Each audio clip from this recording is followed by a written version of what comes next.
en fait, pour occuper le temps de notre naissance à notre mort, vous verrez, mais il y a des slides, je vous expliquerai ça, c'est effectivement une structuration du temps. Et pour structurer le temps, eh bien, il y a des gens qui font qu'embêter les autres. Il y a des méchants, il y a des Darth Vader. Alors Frédéric, moi, m'appelle le Jedi. Elle me dit, mon gentil Jedi, je suis son gentil Jedi. Pour ça que vous avez vu sur Facebook, j'avais un Jedi qui disait, tu viens là au séminaire d'Arcachon ou pas? Voilà. En fait, c'est ça. C'est-à-dire, tu as des gens, leur mission d'âme, c'est de faire chier les autres. Mais véridique, véridique. Pour ça que je serre la main de tout le monde pour voir s'il y en a quelques-uns dans la salle. Non, c'est bon. Parce que s'il y en a, c'est comme Men in Black. Je suis avec mon truc, je fais exploser et tu te rappelles plus de rien. C'est ça. Voilà. Mais c'est avec mon alchimiste préféré. On fait ça tout à l'heure, hein. Quand on repère, on fait les photos pour voir. Men in White, c'est Men in White. Les Miou. Voilà. Donc en fait, c'est ça. T'as des gens, je suis désolé, ils sont venus sur Terre pour te faire chier. C'est des contrats d'âme, ils sont venus là pour te faire sortir tout ce qui est pas bon chez toi pour que tu travailles dessus. Voilà, c'est comme ça. C'est comme ça. Et tant que t'as pas compris ce qui avait pas bon, tu en attires de plus en plus. Des plus costauds, des mouse costauds, des mouse. Voilà, et ça fricote à chaque fois. Voilà. Donc, en fait, il y a ce qu'on appelle des scénarios de vie, vous allez voir.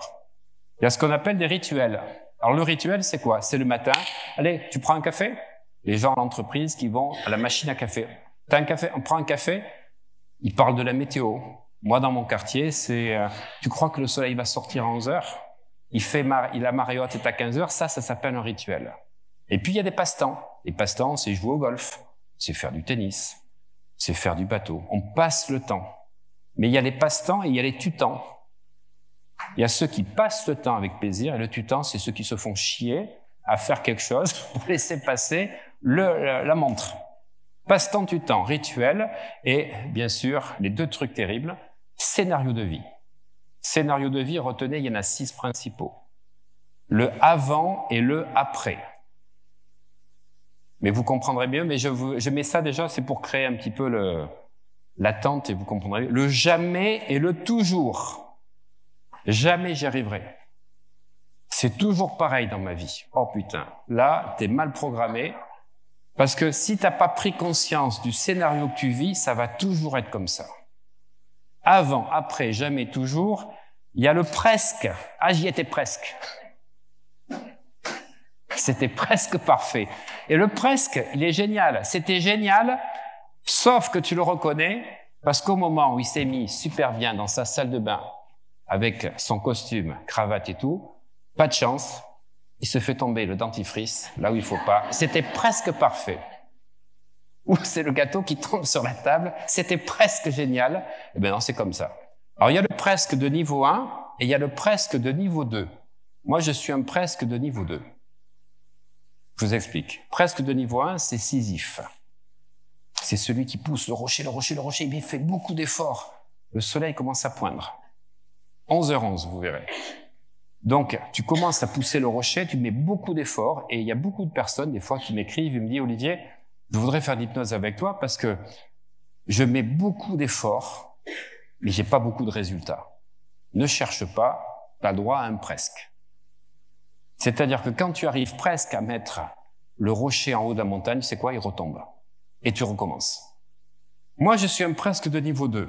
C'est-à-dire que j'arrive à mettre le rocher sur la montagne. Mais quand je suis sur la montagne, je vois une autre montagne et je continue à remonter. Alors la différence, c'est que j'arrive au bout, mais je m'arrête jamais d'arriver au bout. Donc ça, c'est ce qu'on appelle un dopamine, noradrénaline, persistant. Voilà. Doublé, parce que c'est mon deuxième scénario, moi, c'est la tâche. Voilà. Je suis dans la tâche. Je suis pas une tâche, je suis dans la tâche. Pas la tâche à l'apostrophe. La tâche, c'est-à-dire que quand je me détermine quelque chose à faire, je vais jusqu'au bout.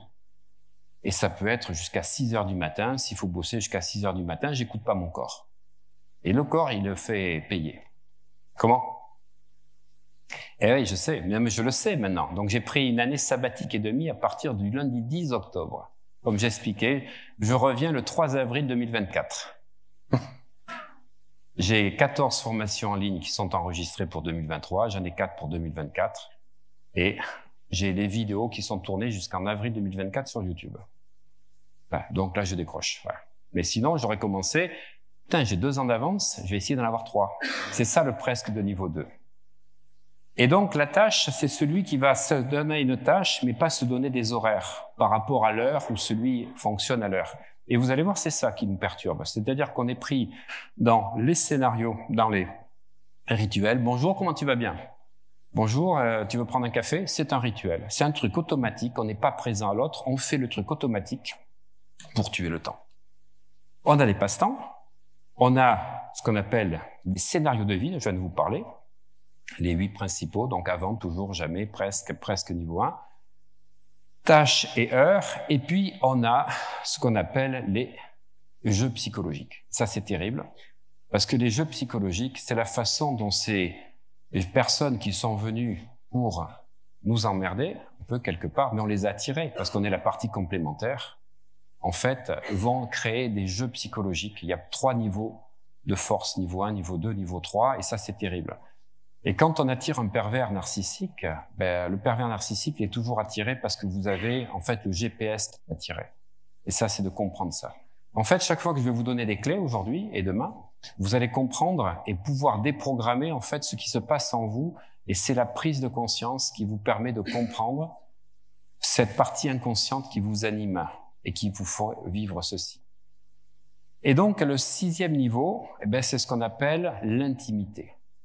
D'ailleurs, au-delà de tout ce que je viens d'expliquer, il y a structuration du temps, donc je répète, rituel, passe-temps, scénario de vie et donc les jeux psychologiques, il y a l'intimité. L'intimité, il dit, c'est 100% de bonheur, c'est vraiment ce qu'on appelle les caresses en analyse transactionnelle. Les caresses, ce sont les paroles valorisantes, les gestes valorisants, les actions valorisantes, les comportements valorisants pour soi et pour les autres. Alors, intimité, ça ne veut pas dire intimité sexuelle. Intimité, ça veut dire qu'avec l'autre, on se dit tout, on est spontané, on se cache rien, on est franc. Donc, avec Marie, où es-tu, Marie? Marie, lève-toi, je te vois pas. Voilà, elle est là, elle est au fond. Voilà, c'est ma collaboratrice. C'est plus qu'une collaboratrice, c'est une amie. Et pour toutes les personnes qui sont venues ici, qui sont inscrites à la nouvelle session de coach APR, voilà, ou ceux qui font le mastermind, c'est Marie qu'il faut voir. Voilà, Marie, il y a une complicité entre nous qui est exceptionnelle. Et chaque fois, il y a des personnes qui me disent « Mais vous vivez ensemble depuis combien de temps ?» Oh, je dis depuis plusieurs vies. Parce qu'il y a une complicité, parce qu'on est dans l'être. Et ça, quand tu es là, c'est fabuleux. Donc l'intimité d'échange, ça c'est super important. Et c'est ça, en fait, qu'on recherche tous avec notre âme qui est venue s'incarner. Et comme je vous ai dit, qui est passée par les différentes strates. Donc, on était dans l'identité d'adaptation. Et puis, après l'identité d'adaptation, 8e niveau, on va parler des stéréotypes. Mais c'est vraiment, tu as des gens, c'est des stéréotypes. Hein.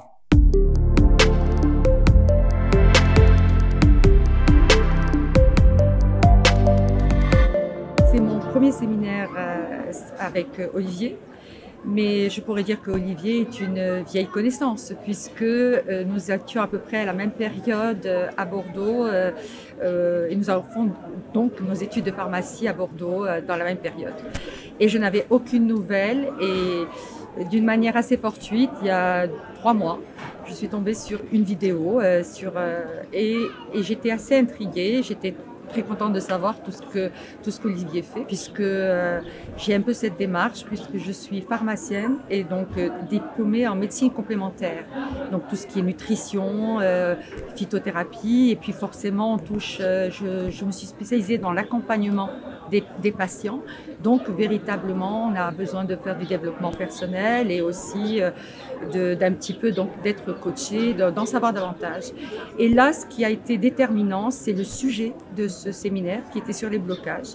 Et là, j'ai trouvé ce sujet pertinent et je voulais en savoir davantage. Je pense déjà à l'énergie d'une manière générale qui se dégage au niveau de la salle. La maîtrise et la bienveillance d'Olivier. Certaines répétitions, donc c'est important de bien nous ancrer que il faut répéter et donc il le fait lui-même. Donc j'ai retrouvé certaines informations que j'avais déjà dans certains programmes que j'ai vus et des éléments clés, des phrases clés qui sont restées. Là, c'est la joie, l'enthousiasme, la certitude, la détermination, la fierté et la gratitude. Donc là, je pense qu'avec ça, je dis ça, ce sont des mots-clés parce qu'elles correspondent à pas mal de moments forts des formations. Et j'ai beaucoup apprécié aussi ce côté imprévu, imprévisible avec la démonstration et l'intervention de ces 3 charmantes femmes hier en fin de journée qui ont permis de clôturer en beauté la première journée. Mais d'être assise et de voir Olivier, de voir l'écran, même à l'écran il y a déjà la mer, mais de l'avoir en plus, d'avoir les arbres et la mer en face et toutes ces pauses aussi qui nous permettent de nous rencontrer et aussi de profiter justement de venir ici. Pour moi, c'est un retour aux sources. Je recommanderais à des personnes qui sont sur le même chemin, qui veulent un petit peu se remettre en question et de vouloir en savoir plus. Nous sommes tous différents dans la forme. C'est pour cela que les contacts se font très rapidement, les tutoiements se font très rapidement, alors que personnellement j'ai un métier où je vous vois énormément. Je retiens un des éléments essentiels d'Olivier. Il a dit ce matin que les raisons pour lesquelles on vient, soit on veut être stimulé, soit on veut être reconnu, dire waouh, j'ai fait une formation. Ou soit aussi on vient et on ne sait pas. Bon, moi j'ai dit je suis venue pour savoir de quoi parlent ces blocages, qu'est-ce que je vais apprendre, quelles va être des clés, quels sont les outils supplémentaires que je vais pouvoir avoir, parce qu'on apprend toujours. J'ai vu, moi je suis aussi dans ce côté imprévu et où j'ai fait de belles rencontres.